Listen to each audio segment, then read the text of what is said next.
Hello, guys. Well, tonight we are going to make in-depth analyze about the recent developments in French politics and foreign affairs, actually. And my guest will be, well, he's coming now. Yes. I will present him once he is online. Waving. Yes, Hello, how are you doing? Ciğdem, how are you? I'm fine. I'm pretty fine as well. Let me introduce you first, and then we can start. I will make an introductory session a bit, and I don't want to interrupt the sessions again and again.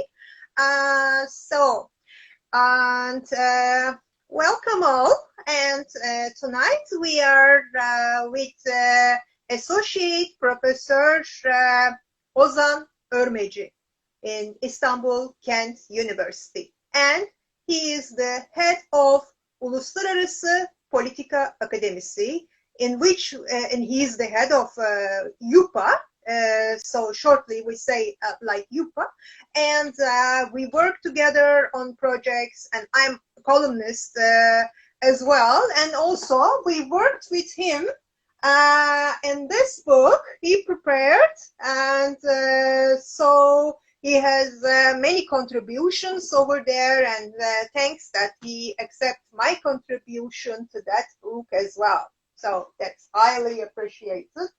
And I do appreciate that you give your valuable time to us tonight, because I know that you are very, very busy. So tonight we are going to talk about the recent developments in French foreign affairs and attitude towards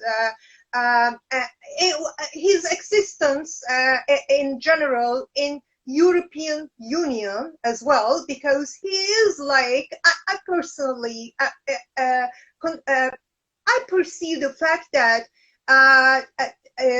Merkel is like the mother of European Union, and he acts like the elder sister of European Union, and Macron is like the elder brother of Libya, and on Syria, and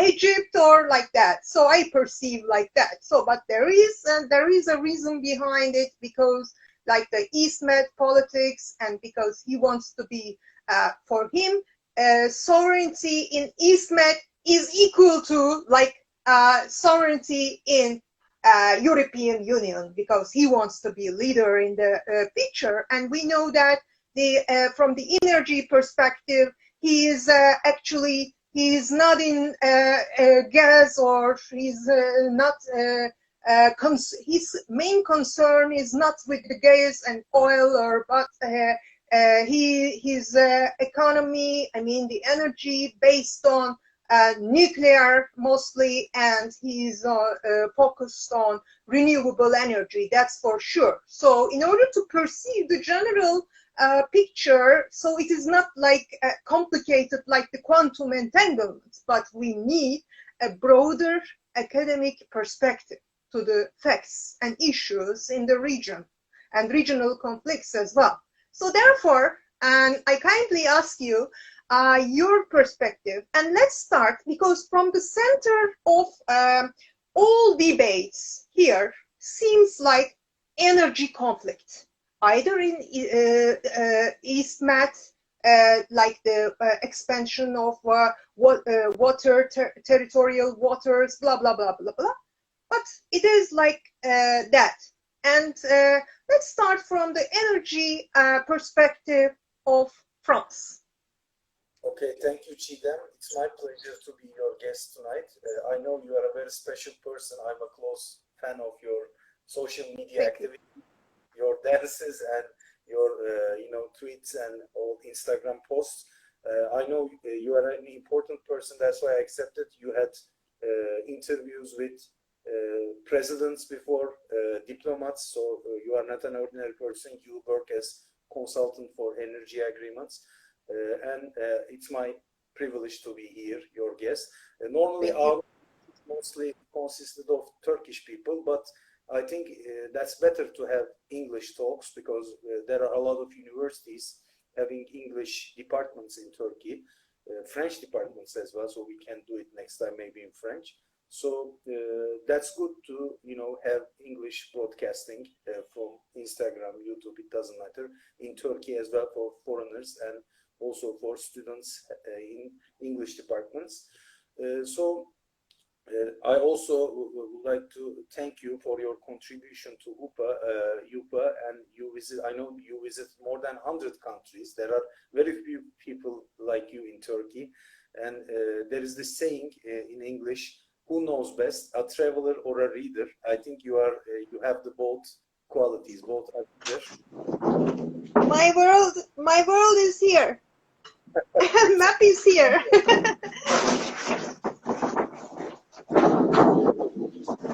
Double digits so far in terms of visiting the world. So let me pass to your question. Before getting into question, French forum, French policy, energy policy, of course, French President Emmanuel Macron recently tested positive for COVID-19. So yeah. We hope, let's hope he will recover soon. Previously, US President Donald Trump and United Kingdom Prime Minister Boris Johnson also had tested positive for COVID, but they recovered. So we hope French president will also recover soon, and let's hope he will fix relations with Turkey in the near future. So as for your question, I made a little research before our talk because I know you are an expert on energy policy. I asked to some energy policy experts in Turkey. So I learned that because it's not my first expertise, energy policy. So if we look at the general structure of France, we can say that around 44 or 45% of this country's energy needs is handled by the nuclear energy. So France is chosen among the other European, also other international states in terms of its heavy dependence on nuclear energy. That's a country known with nuclear energy. That's a privilege of France so far. That has been 28% of France's total energy needs is handled by oil, 15% by natural gas, 9% so far by renewable energy, and 4% by coal. So if you look at nuclear energy, for instance, France has now around 56 nuclear power plants in its soil. Some of them, the older ones, previous generations ones are closed down by the government, but there is also one new building. So they have approximately like 60 nuclear plants, power plants in France, and it produces, the number changes even in French documents, but 70 to 78%. They produce their electricity from, nuclear energy. In France, nuclear energy is also important for electricity production. And they also export this. France is the largest net exporter of electricity due to its low cost of generation, and it earns billions of euros each year per year because of this privilege. So with, of course, the 2016 Paris Climate Deal, Paris Climate Agreement, renewable energy is increasing. The use of renewable energy in France is on rise. So although today it constitutes only 9%, French government wants to increase it to 20% in the years to come, in the decade to come. This, of course, agreement. Excuse me, can you make the volume higher, please? Volume. Yes, let me try. I think it's full, but maybe I can speak it from a close range. That will help me. Or I'll try to shout. Okay. So okay. French government by 2030, French government aims to increase renewable energy's share to 33% in total French energy production, also in electricity production. So renewable energy is the priority now. Also, it was the priority during Francois Hollande presidency, and now during Macron presidency, it continues in a similar way. So hydrocarbon resources is similar to Turkey, is also available in France. France was heavily dependent on oil and gas until the 1970s. And now, of course, this dependency was lowered, but it still imports oil from countries such as Saudi Arabia, Norway, United Kingdom, Iraq, Iran, Nigeria, and Russia. It has its limited resources as well in France, but as I said, France is known as a country of nuclear energy. In terms of natural gas also, France has limited resources. That's why it imports its nuclear and its natural gas mostly by LNG from Norway, Russia, and Algeria. In recent years, due to political problems, imports from Russia are in decline, whereas imports from Algeria are on rise. So France. So in this connotation, we can say that France is less dependent on Russia. Yes, exactly. That's why maybe during the early years of Syrian crisis plus Ukraine crisis, France was tougher compared to some other European states. For instance, there are European states that were almost 100% dependent on Russia. I think it's Hungary, for instance. They import all of their gas from Russia. Germany is more dependent on Russian gas. Now they are trying to finish Nord Stream 2 pipeline, although there are American hesitations about American objections against it. So France has compared to Germany, of course, or some other European states, has a relatively more comfortable position against Russia, but it has cultural and historical ties with Russia, not maybe energy ties, but it has historical ties with Russia. France was, of course, the leading country behind the Paris climate deal in 2016. It was Laurent Fabius, who was the French foreign minister, who was there. And Francois Hollande was also one of the, then French president, Francois Hollande was also one of the architects of the deal. So far, only Turkey, US, and Iran didn't sign the agreement. But US will join soon. President-elect Joe Biden announced that United States' first duty will be to sign the Paris climate deal, and will start signing this. He will get into office by signing the deal. And new development, maybe our audience might not be aware of this fact because Turkish press so far didn't cover, I think. French President Emmanuel Macron established in 2019 a convention, Convention citoyenne pour la transition écologique, Citizens Convention for Climate. That's an important development because this convention was composed of 150 ordinary French citizens, and these citizens were given some briefings, and they worked on how to tackle climate change and how to prepare France for the climate change in the years to come. So they come up with a solution. They proposed a constitutional change in the article, in the first article, and they want to add this phrase, a plan and a phrase to ensure biodiversity and fight against the climate change. They want this phrase to be added to French constitution, and President Macron also supports them. And this will turn into a referendum in 2021, next year, few months later, I think. President Macron will, French government will organize a referendum on this constitutional change.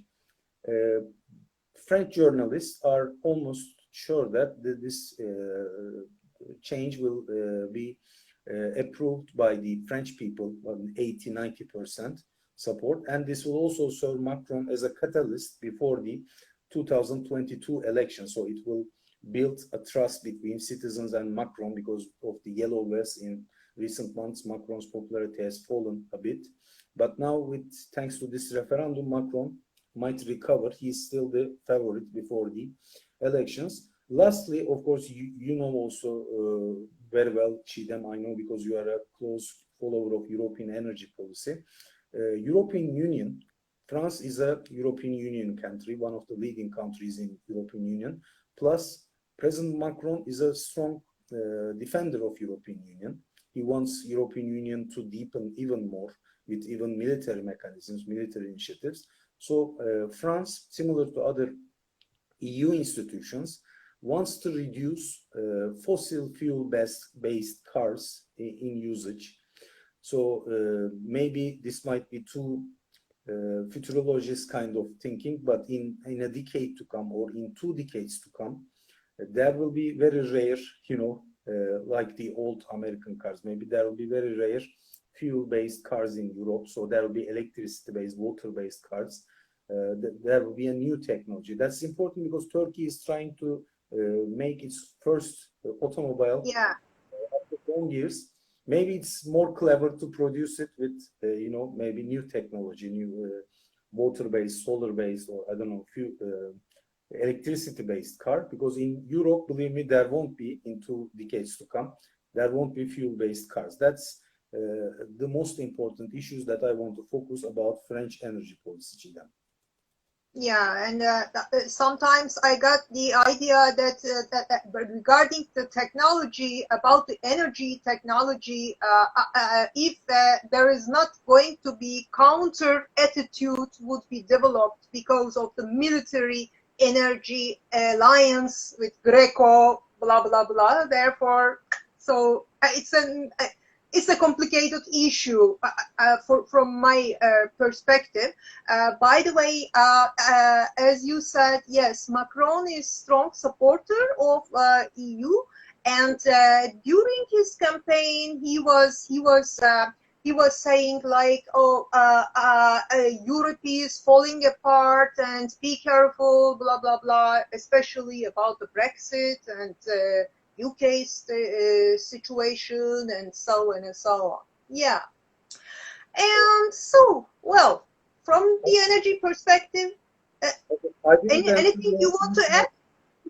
I didn't answer your EastMed question because I want to emphasize this when we talk about maybe Turkish-French relations in the upcoming. Okay. And about, I really wonder, I know actually why the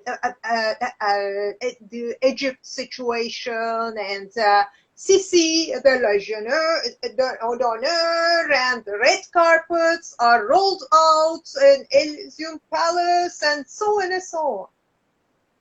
We feel it intuitively, but what is going on there? What is main motive of Macron to have such nice sympathy to Sisi? In fact, Ciğdem, what you say is written now in French newspapers as well. Some of the French journalists are also criticizing President Macron, and in Europe also there are some journalists and even statesmen criticizing Macron now for this recent Egyptian President Abdel Fattah el-Sisi's visit to Paris. Of course, the situation is clear. France, has been supporting, especially during Macron term, anti-Muslim Brotherhood movements more than previous era, Hollande era. İhvan, huh? Yes, there is a reason for this. France has very good relations with the current Egyptian president. Egypt under Sisi after 2013, who came to power with a military coup, of course, became a good customer for French defense industry. Egypt bought some Rafale jets from France, 24, I think, Rafale jets. Plus, the one Greece ordered today even. Yes, exactly. It was on news actually. After this EastMed tensions, Greece also decided to buy some Rafale jets from France. It's a new generation jet fighter, and France now has some market in terms of Europe and in other countries. So Macron, I think because of the economic slowdown of France due to COVID-19 and general stagnation of the economy, I think President Macron wants to boost French defense industry. And there, in terms of, if you look at numbers, in terms of arms sales, of course, France is a small partner. If you look at Russia and United States, they are the leading countries in terms of defense industry. But France, United Kingdom, these countries are also has considerable share. Turkey is also rising in recent years.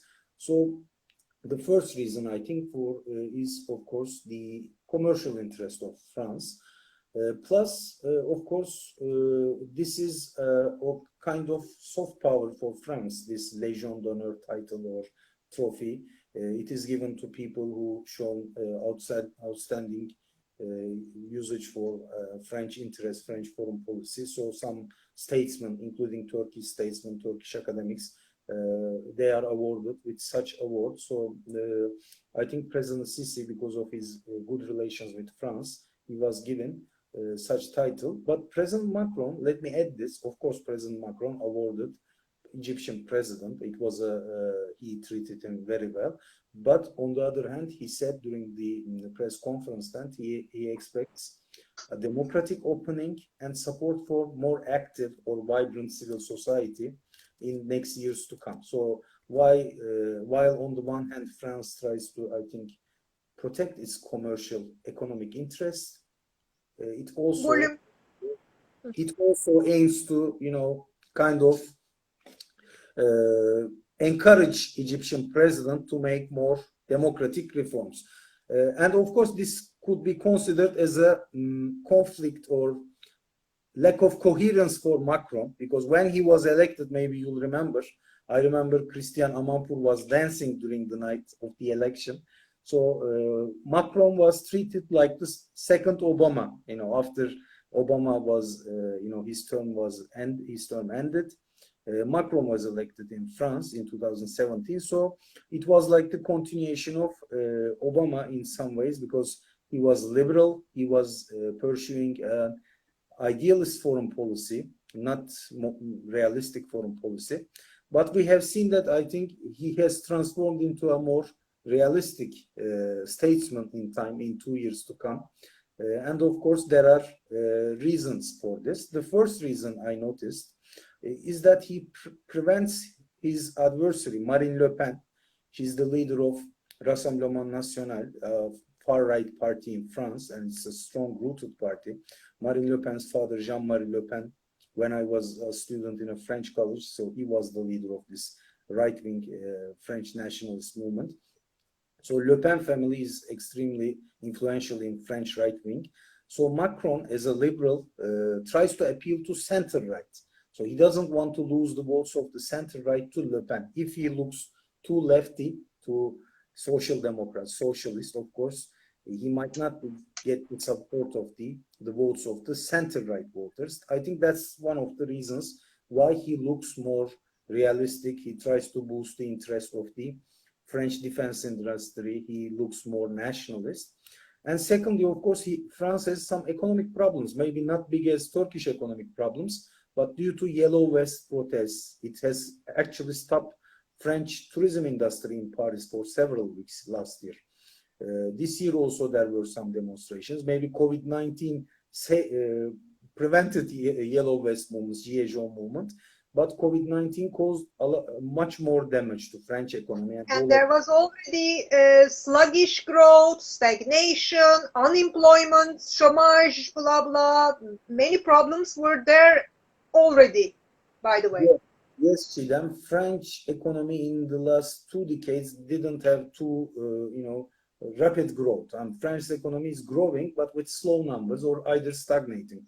During François Hollande time, he didn't lose a war, François Hollande, but he couldn't even become a candidate in the next election after 5 years because the economy wasn't very good.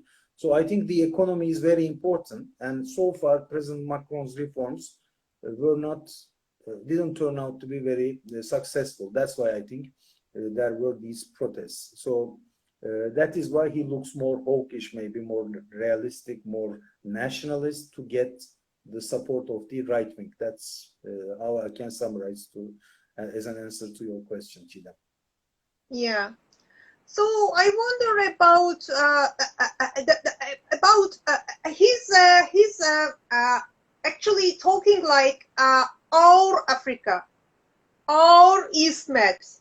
So, can you implement such a way of saying, and also he never and ever hesitates, like cooperating with some illegal groups and like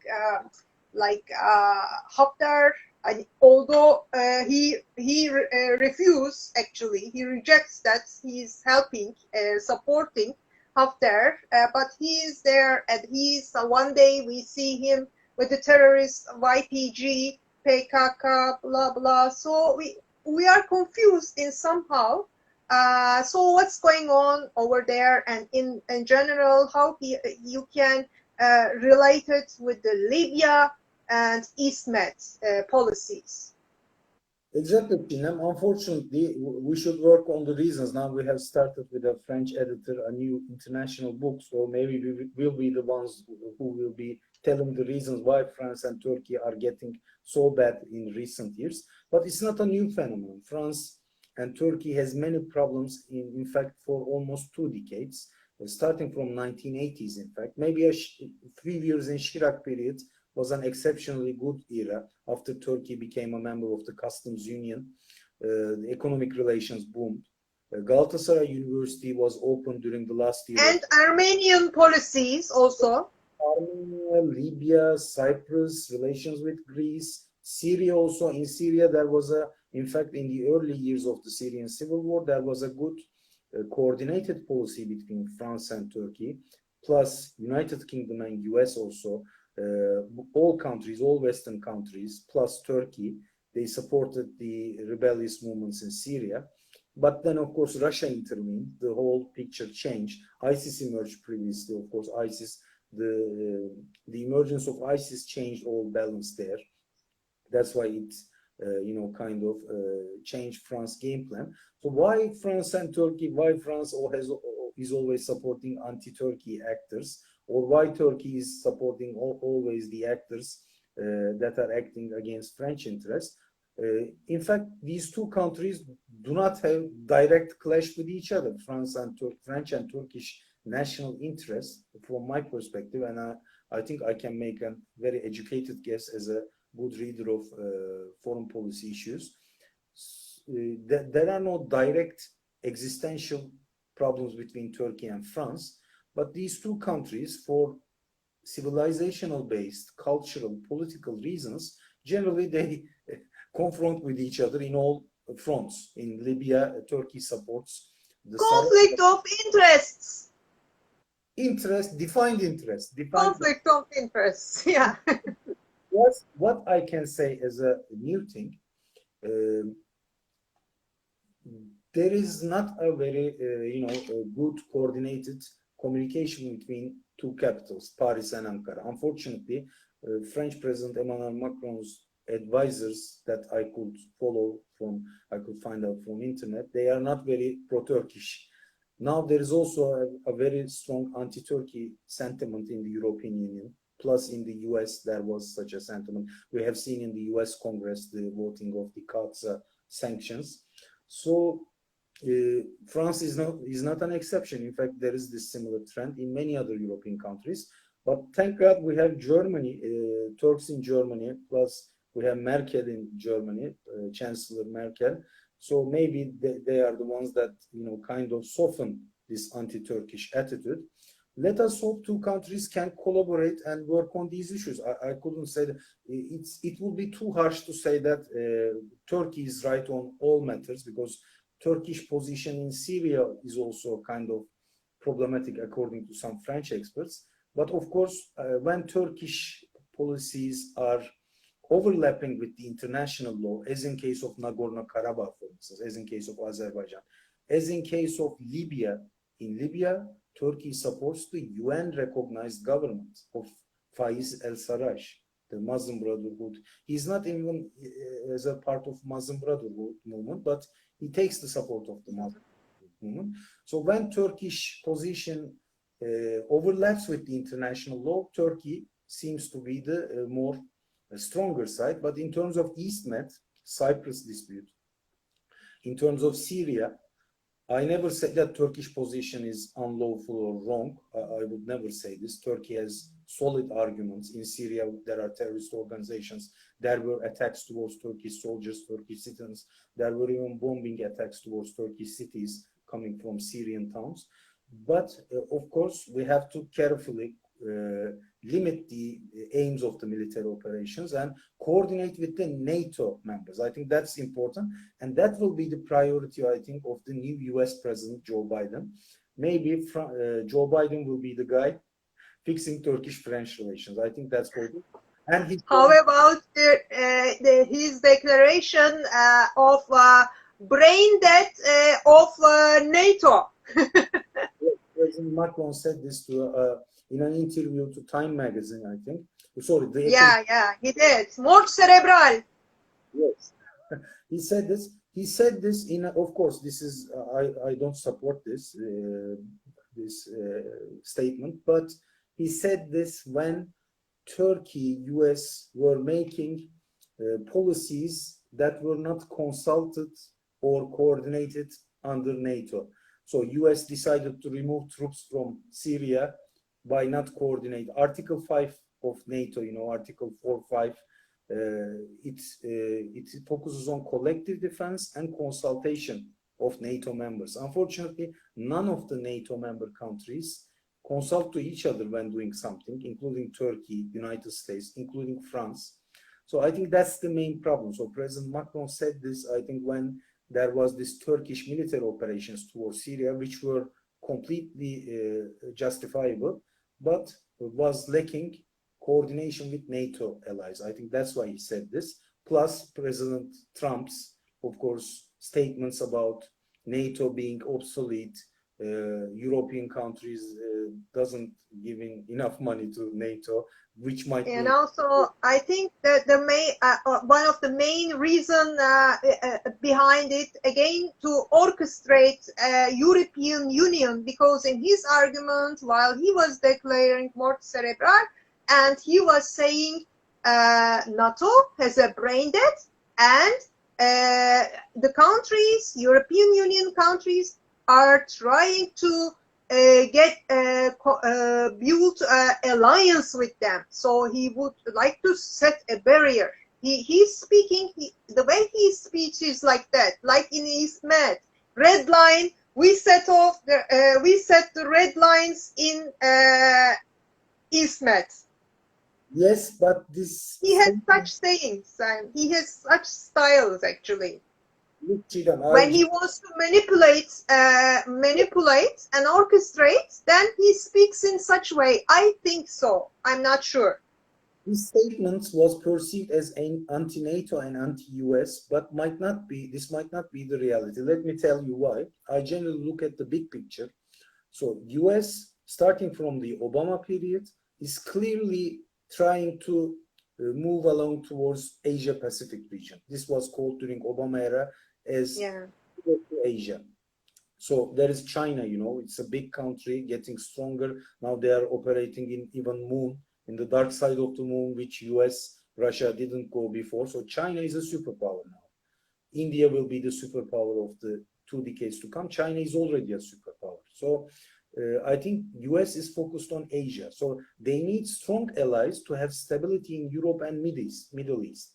So what they need, US administration, US security bureaucracy, they want to see a coherent European policy, which might be in fact realized under European intervention mechanism plus PESCO, permanent structured organization, which Turkey, I think, can be also a part of it, although EU full membership doesn't seem realistic in the short term.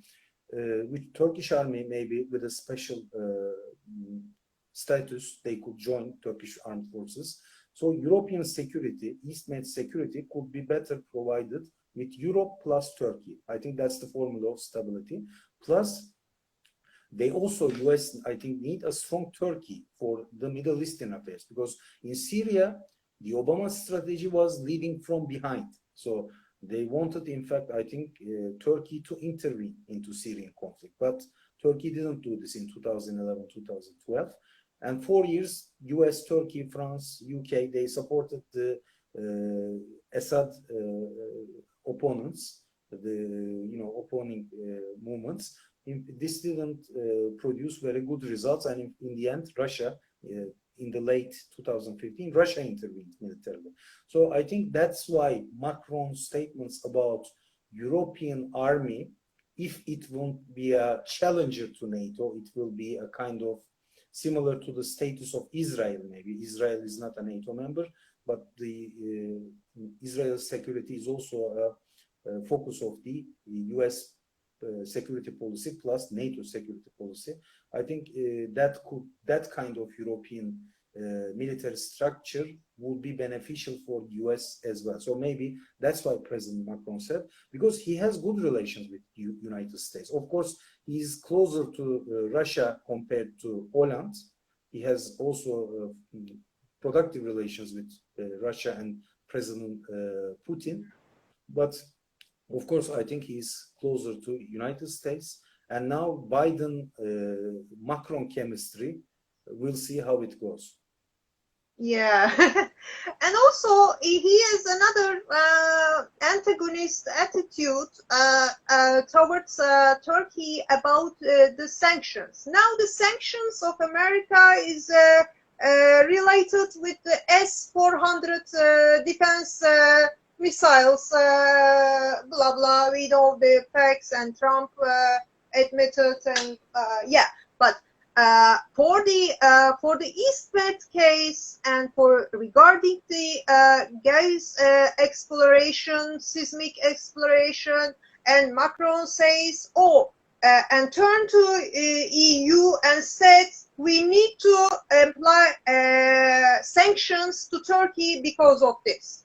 So this is another case. So how you implement it, and is it like a zero-sum game? No, Has to be like that?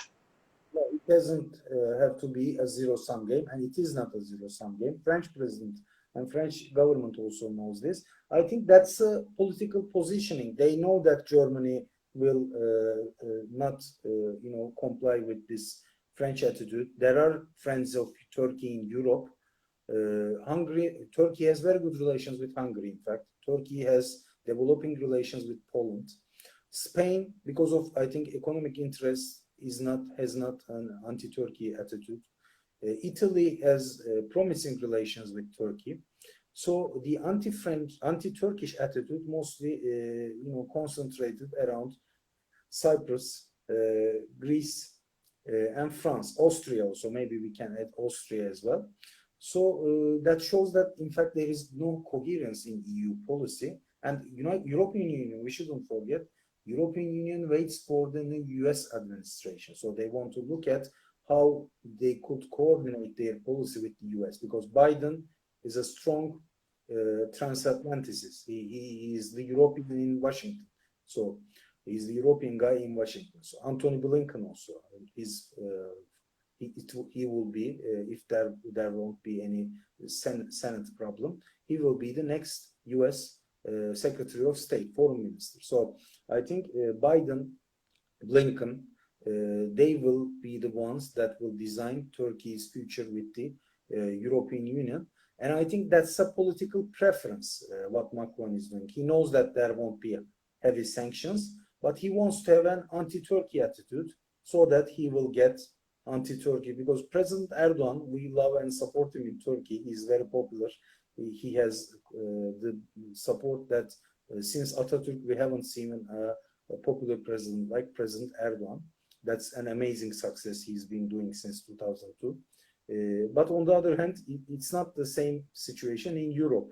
If you talk to our European colleagues, they will tell you that President Erdogan is not very popular in Europe, especially in France, also in Germany. So that's why maybe Macron, for domestic political reasons, in fact, Turkey's Minister of National Defense, Hulusi Akar, has also made the same comment. He said that maybe for domestic political reasons, President Macron wants to have a harsh position against Turkey. He gets along with Greece and Cyprus by doing this. France has recently granted privilege to use a marine base in South Cyprus. So that's something more important, strategically important for French army. Plus, now they also achieved in selling Rafale jets to Greece. Some of them were directly given from the French army. So maybe that is why he has this position. But I think President Macron and French government doesn't want to lose Turkey as well, because that will be a big mistake. Turkey is the country of the future. Turkey is very important with young population, dynamic population, growing economy. So I think that's a political rhetoric, anti-Turkish attitude for the most political reasons. I think one of the reasons, as far as I follow from the world press and media, and one of the reasons why he doesn't like Turkish policies in general, other than energy and other trade policies, blah blah blah blah. He has a fear of radical Islam. And so he avoids from the fundamentalists, and he wants to it is against their secular policies, and he see like that. And nowadays he's in trouble with his sayings and with Islamic world, because it is like Kurdish and PKK issue. So PKK and Kurdish people are not equal to each other, and Islamic and terrorist Islam, radical Islam, are not same thing. So he is in trouble with it, and therefore he acts like that. I think so. Yes, that's also, I forgot to say this. Thank you, Ciğdem. You reminded me. You know, there were serious terrorist attacks in France. First in 2015 and 16, it started with Charlie Hebdo attacks. It was, this magazine was attacked by radical Islamic groups, fundamentalist groups. So then there were other attacks in Nice, in the city of Nice, and other French cities. So in 2020, there were several attacks once again in France. So that's also a factor in terms of domestic policy. And Marine Le Pen also uses this very cleverly to show Islam, to use Islamophobia as a political instrument. So that's something to be avoided. I hope President Macron will not do this. So we are waiting for his reforms. He will make this new legislation if he has the support of the French Assembly as well. So there will be a new law about the preventing separatism in terms of religious indoctrination. France also is trying to cut the money coming from abroad to French religious men of faith, imams and other men of faith. So they will try to create a more, I think, secular Islam, similar to early Republican era in Turkey during Atatürk time. I think they will try to create a more national French Islam in a more secular way. But the biased idea is that Turkey has never been a fundamentalist country. So, of course, ISIS, Al-Qaeda, these are terrorist organizations that everyone, all countries in the world recognize as terrorist groups, including Turkey and France, EU, United States, Russia, China. It doesn't matter. All countries in the world recognize as follows. But the current Turkish administration, or the general Islamic beliefs in Turkey, or Turkey's groups that Turkey supports in Libya, in Syria, they are not equal to radical Islamists. These are groups that have Sunni pious positioning in terms of their religious view, but on the other hand, they want to have a modernized political system similar to France, United Kingdom, Germany. Yeah.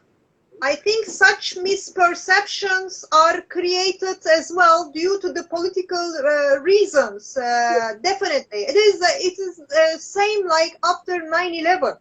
So Islam is equal to terrorism or something like that. So this misperception is created. I think so. There are two extremes. One is what you say, the all Muslims or pious people could be terrorists, we should be careful about them. This is 9/11 mentality, the homeland security mentality of former President Bush. That's wrong. But the other extreme is also dangerous. They call it Islamophobism in France, for instance, now. Or Pegida.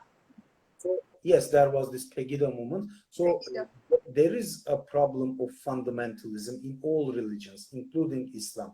It's not only about Islam, but there is also a problem in radical Islamic groups, similar to radical other religious groups, like the some even radical groups in Burma or other countries. So in all religions there are fanatical groups. The problem is that we have to be careful about our freedoms and our security. So that's also a fact. That's why Turkey and France should cooperate on such matters, because Turkey is the country that has more than the US Army, more than the French Army. So it's the Turkish army, in fact, that destroyed most of the ISIS terrorists. That's why Turkey should be given more credit, I think, in France, in EU circles. Yeah. Well, if we go further about the East Med's policies, before going further on the Yellow Vests, so what would you like to highlight in general? What is the perspective of France and also views of France in the region? Okay, let me tell you, because I've read some, thanks to my French friends, they sent me some reports published by French think tanks. So I can make a good analysis on French policy in East Med. It doesn't mean I strongly support it. That's my analysis. My analysis is different than my own views. So first of all, Macron is a pro-EU leader, has always been a pro-EU leader. When he was the minister of Hollande, he was also pro-EU. So he believes in European integration. That's why the deepening of European integration in terms of military aspect also, I think he supports them. He wants, for instance, a European police working at the borders rather than national police guards. So he supports the PESCO initiative plus European intervention mechanism. And the first reason is that he wants to defend Cyprus and Greece as EU members. That's the first reason, because some of the Macron critics remind him that Cyprus is not a NATO member and Turkey is a NATO member. Macronists answer that Greece is both a NATO member and EU member. So Turkey is a NATO member but not an EU member. That's why we have to take side with Greece and Cyprus, who are that's their claim. Of course, I don't agree with them. Secondly, of course, Macron, I think he plays to the leadership of the EU, especially after Merkel. He sees this potential, because I just checked the recent polls made in France, made by respectable poll companies. It seems like President Macron will be there until, of course, if he gets over after this COVID-19 thing, he will be there until 2027. So he will be re-elected probably. He has very high chance to get re-elected. That is why he wants to play to the EU leadership. That's something that I think French nationalists also would support, because if France doesn't look the leader of EU, French nationalists will try to divide and will try to make Brexit like the Britain has done recently. So Macron understands this. That's why he wants to play to the leadership of EU, especially after Merkel, or together with the leadership with Germany, let's say. Thirdly, he wants to get re-elected. So when he supports Greece and Cyprus, that gives him support, credit in domestic politics. I don't know why there is this strong anti-Turkish attitude in France. Maybe that's because of the Islamist perception of the current Turkish government, which is of course biased, wrong. President Erdogan is far from being an Islamist leader. He's the most secular. I think he's more secular than some European statesmen, because his lifestyle, his speeches, look at his, policy style. He's always focusing on national interest in a secular way. He's not focusing on any religious appeal. He just uses religion like Macron does or Merkel does, right-wing leaders, generally uses religious issues, religious symbols, as a way to reach people, to get more votes. I think that's the same thing that Erdogan does. But in Europe, maybe Erdogan doesn't have very strong supporters. EU circles in Turkey are mostly affiliated with Turkey's main opposition party, CHP, Republican People's Party, which is, of course, very pro-European and social democratic party. AK Party, in fact, they had very strong support in EU in the past.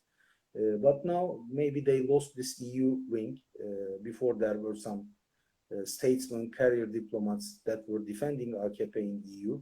Now they don't have such maybe people supporting them. That's why in EU there's a biased view about AKP and Erdogan, Justice and Development Party and Erdogan. So Macron maybe wants to use this as domestic reasons, and Erdogan also, in fact, he also, if you look at the speeches of Erdogan, he also responds Macron in a very harsh way. And lastly, Macron said, let's slow down, he said, because in fact, Erdogan said very, harsh critic, his very harsh things against Macron.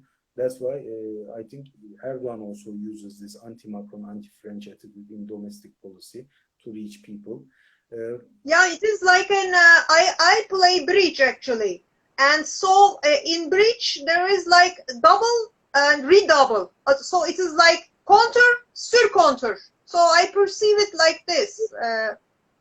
Also a kind of theatrical thing maybe, because on the one hand, Turkish-French economic relations are getting good. Same thing could be said about Turkish-Israeli relations. Economy is booming, the economic relations, but on the scene, we think that our relations are terrible.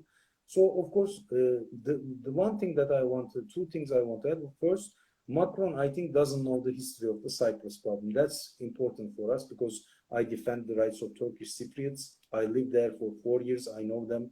Turkish Cypriots are a very democratic and secular community. So they don't have any radical aspects. We have, I think, 7 minutes, 6-7 minutes. Maybe we can make another session about the Yellow Vest, but there is one thing I would like to ask to you. And because, like, there is a French political thriller, Bureau. Maybe you heard about this. And I know that it is like homeland of France. I just wonder when you are going to make an analysis of that, because I really get surprised, and it was very impressive in-depth analysis of the security issues of the countries. Is it on Netflix? Homeland, CIA political thriller. So the same like Bureau for the France. So you are expert on Bureau France. I think you can make an analysis of it. Maybe we can have a different session about it. And because I wonder if all the issues like the France, Sagapo to Greece, El Habibi to Libya. So these kinds of things, whether it is in Bureau or not, I really wonder about it. Let me watch this. Thank you, Ciğdem. I'll try to watch this if it's available. I watched another French TV series, but we mostly watch Turkish or American series. I didn't watch either. I will watch it.